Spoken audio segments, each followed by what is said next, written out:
Est-ce que le premier ministre va renverser ses déficits et taxes inflationnistes ou est-ce qu'on va devoir le défaire avec un vote de non-confiance et une élection sur les taxes et les impôts? La menace qu'a brandie le chef conservateur la semaine dernière, menace qui, vous vous en douterez, ne s'est pas concrétisée. La motion de censure a été défaite, mais a-t-elle été inutile pour Pierre Poilievre? Voyons voir ce qu'en pensent mes collaborateurs. Alec Castonguay est animateur de Midi Info à Ici Première. Chantal Hébert est chroniqueur au Toronto Star et au magazine L'Actualité. Et Michel Séauger est chroniqueur politique à Radio-Canada et La Presse. Bonjour à vous trois. Bonjour. Bon, c'est pas la première fois, Alec, que M. Poilievre s'en prend à la taxe carbone. Là, on avait le marathon de vote avant Noël. Là, c'était le vote de confiance, défait. Est-ce que c'est un exercice inutile, d'après vous? Bien, à court terme, oui. À plus long terme, les conservateurs espèrent pouvoir continuer à enfoncer le clou sur le fait qu'eux sont contre les taxes, contre les impôts, qu'on est grosso modo en faveur d'un coût de la vie qui soit plus abordable et que la taxe carbone en soit un symbole, ça fait leur affaire. Donc, elle est facile à comprendre. Alors, c'est assez pour les conservateurs payants, généralement, de ramener ça. Et oui, on serait très heureux de faire une campagne électorale sur la taxe carbone. Si advenant qu'il y a eu un accident à la Chambre des communes, il y a eu un déclenchement d'élection, les conservateurs auraient très bien vécu avec ça, avec 20 points d'avance dans les sondages, puis on serait parti en campagne sur ce thème-là sans aucun problème. Par contre, à plus long terme, les libéraux aussi, à un moment donné, j'imagine, vont adapter leur stratégie à ce discours-là des conservateurs. Et j'ai appris dans les derniers jours, notamment, que le ministère des Finances à Ottawa est en discussion avec les grandes banques pour que les fameux transferts, vous savez, tous les 3 mois, il y a un rabais, il y a une redevance sur la taxe carbone qui est versée aux différents citoyens qui sont sous la taxe carbone. Actuellement, c'est écrit « transfert du gouvernement canadien ». Pour la même chose que l'allocation pour les enfants, même chose pour les aînés, les crédits d'impôt, etc. Ça manque de détails un peu, oui. Ben oui, mais si on écrivait rabais de taxe carbone à tous les 3 mois que les gens recevraient dans leur compte, soudainement, ça serait plus facile pour les libéraux de dire « voici ce que Pierre Poilievre veut vous enlever ». Ce n'est pas que la taxe carbone, c'est votre redevance de plusieurs centaines de dollars 3 ou 4 fois par année. Et donc, on est en train d'ajuster la stratégie de bataille aussi chez les libéraux parce qu'on a beaucoup télégraphié chez les conservateurs que ça va être un thème de campagne important. Alors, est-ce que ça va fonctionner? Je ne dis pas que ça va fonctionner, mais on va vouloir s'adapter chez les libéraux à mesure que la campagne électorale va se rapprocher. Bon, Chantal là-dessus, puis ensuite Michel. Chantal, l'analyse de ce que vous avez vu cette semaine. Il y a des gens qui vont vous dire que c'était utile parce que ça permet de dire tel député a voté pour garder la taxe de Justin Trudeau. Sauf que l'efficacité a des limites. D'abord, Alec a raison.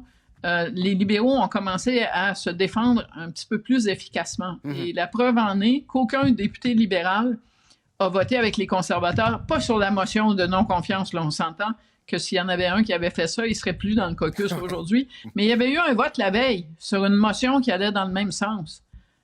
Et sur cette motion-là, voter coûtait pas grand-chose. Cela dit, Alec fait bien de décrire de quoi ça a l'air quand ça arrive dans les comptes de banque. Pourquoi il doit le décrire puis qu'on l'écoute attentivement? C'est parce que nous, on n'en voit jamais de ces chèques-là. On vit au Québec. Voilà. Comme les gens de la Colombie-Britannique. Et pourtant, il n'y a pas un raz de marée au Québec pour dire nous, on n'est même pas dédommagés, puis on paye pour la taxe carbone. Trouvez l'erreur. L'autre erreur de logique, parce qu'à un moment donné, la logique a sa place dans un débat. L'Alberta, hier, a annoncé qu'elle augmentait sa taxe sur l'essence. Encore une fois, point d'interrogation. La taxe sur le carbone qui augmente est censée mettre les Canadiens qui reçoivent des dédommagements et des remboursements dans la misère noire, pendant que l'Alberta, province conservatrice, augmente sa taxe sur l'essence.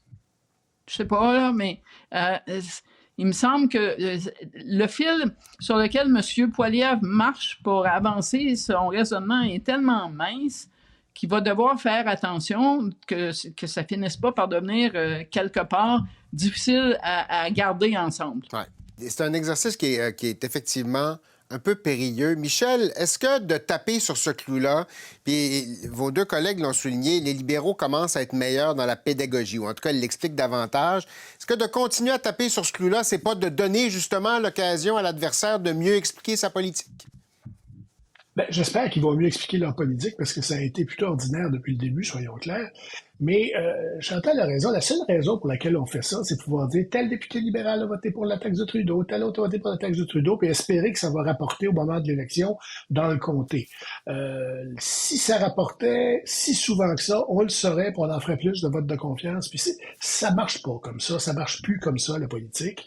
Et pour quelqu'un qui se targue justement de vouloir faire de la politique autrement, M. Poilievre est drôlement conservateur dans le sens traditionnel du mot. Et je suis pas sûr que ça rapporte. Il n'y a pas grand monde qui est resté debout tard pour écouter le vote de confiance au cas que le gouvernement tomberait. Il n'y a pas de suspense là-dedans. Le gouvernement a une entente avec la NPD qui tient toujours. Alors, je suis pas sûr que c'est très utile. C'est de la politique parlementaire telle qu'on l'a fait d'habitude seulement. Chantal? Mais c'est quand même particulier d'entendre M. Poilievre dire au gouvernement « Est-ce qu'on va être obligé de vous mettre dehors alors qu'il n'a même pas réussi à coaliser les autres partis d'opposition? » Pas seulement le NPD, le Bloc québécois, le Parti vert, évidemment.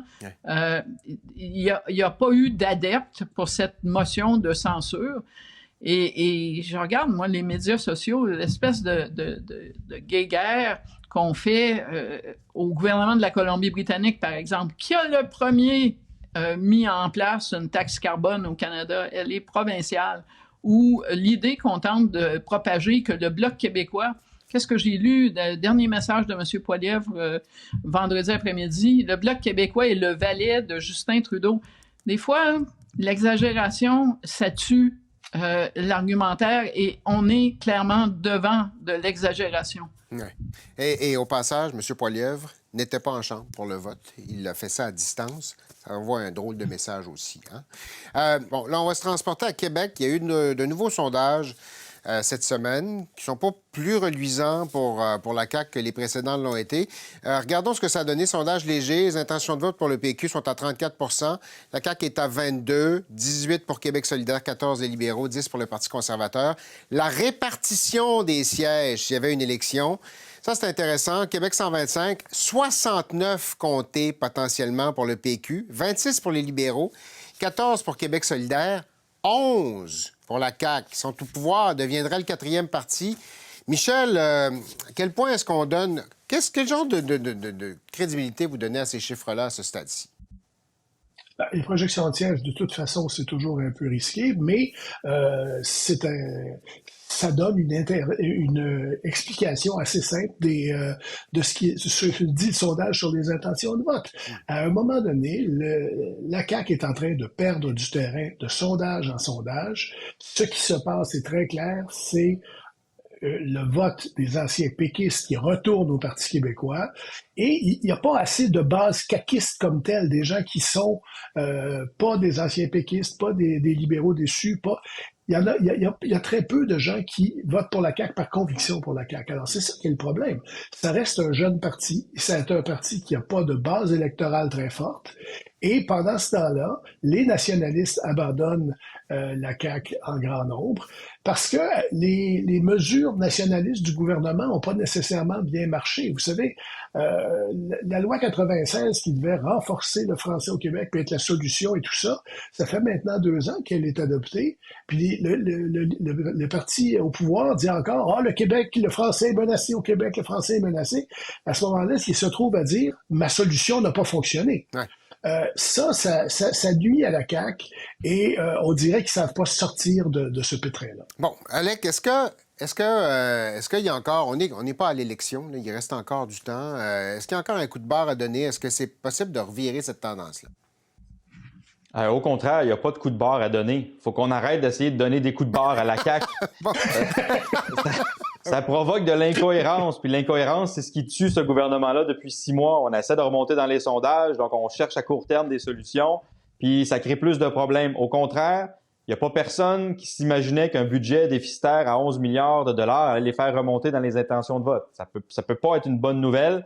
C'était normal que le sondage qui suit allait être difficile. Maintenant, il faut jouer l'horloge du côté de la CAQ. Il faut que les services publics s'améliorent. Il faut que les gens...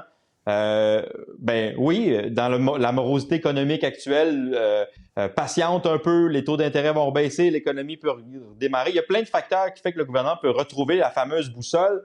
Mais il ne faut pas trop essayer fort. C'est bizarre à dire, mais je pense qu'il ne faut pas trop essayer. Ça les a pas servis dans les derniers mois. Et au contraire, plus le PQ est en avance, plus on va scruter leur position, on va se poser des questions sur qu'est-ce qu'ils feraient différent, quel type de campagne électorale ils voudraient. Est-ce que oui, promettre un référendum dans un premier mandat, c'est effectivement une carte gagnante ou au contraire, plus la campagne va approcher, plus ça va être risqué? Il y a plein de choses qui peuvent se passer en 2 ans et demi, mais de grâce, il ne faut pas qu'on essaie de donner des coups de barre. Ouais. D'ailleurs, quand même, ça s'est bien passé cette fois-ci. Il n'y a pas eu de réaction paniquée comme il y en avait eu dans le passé, par exemple, de la part de M. Legault et de la CAQ. Chantal?